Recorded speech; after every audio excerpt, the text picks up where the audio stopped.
Everyone wants friends, and I had many. Tall, small, good and bad, but one was plenty. We met when I was younger, but never was acquainted. And the first time we talked, a new picture began to be painted. A freshman in high school, never really fitting in, turned to only thing not really knowing it was sin, and Ed was my friend, but not really, do you see, because he changed my point of view and the lies I believed. And at first, it was good, and the change felt right, and I saw a new world and thought I had sight. Ed was honest. He never went behind my back, and he told me the good, bad, and ugly, and mercy he never lacked in thinking. He was my only friend, and I left all others. He had on my focus, yet my mind was cluttered.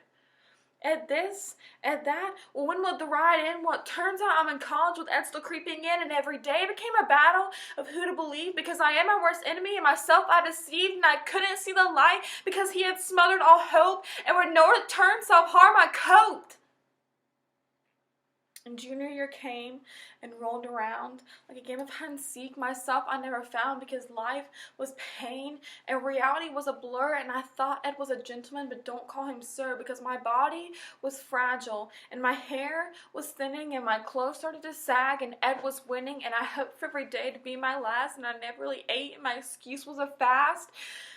And I turned to music, looking for healing, but nothing really worked, and stronger became my feelings, and I wanted to get better and kick Ed to the curb, but there was nothing I could do because it was all absurd. Senior year came, and I suppressed Ed at last, and I thought I was cured, but the problem I just masked, because those feelings honestly never went away. I just decided to not let my body decay, because I had too many things to think about, the future and school, and I tried too hard and just wanted to be cool, and conflicting feelings wrestled in my head, and in the back of my mind Ed never really left. And I graduated thinking the torture was done. It was summertime, fun in the sun. But really, it just got much worse. And my body might as well have laid in a hearse.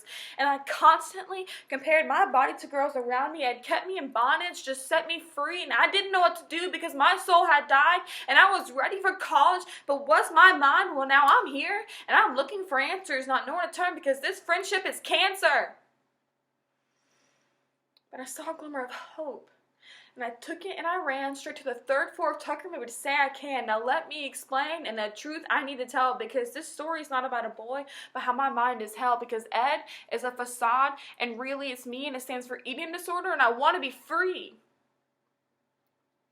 Now I'm not telling you this to get your pity. And I'm most definitely not trying to be it all witty. I'm just trying to set my soul on fire, because in reality, getting better is my number one desire. And they say admitting is the first step to recover, but how sad is it that I haven't told my mother?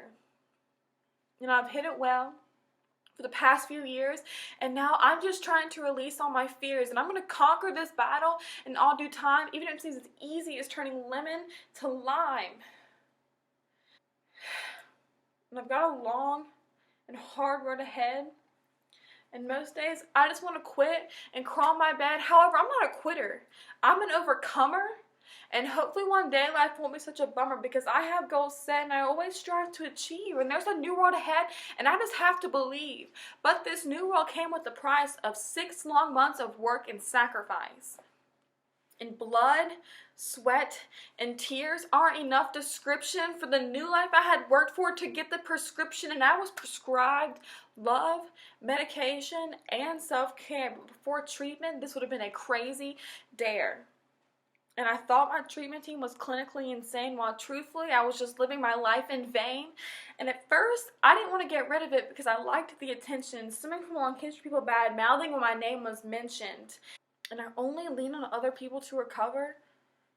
And yeah, I did. And I finally told my mother and my father, and they really didn't get the disease that lived inside the head of their precious little Sarah Louise. And I grew up into someone that I had never dreamed because of Ed, a dirty, rotten fiend. So I began to put in the work to become me, not realizing how much clarity now that I can see. That a mirror's reflection isn't my worst nightmare, but rather something to be grateful for and to love and to care. So from here on out, I am going to believe in myself, and I'm going to play the game right with the cards life has dealt. I am coming into my own, and I am loving her all the way, and I am beautiful. And this is the first time that I can say that I am speaking, and I am speaking for me, and I am living my life eating disorder free. So yeah, I have goals set, and some of them I have already achieved. And I am going to live in this new world, and for the first time myself, I believe.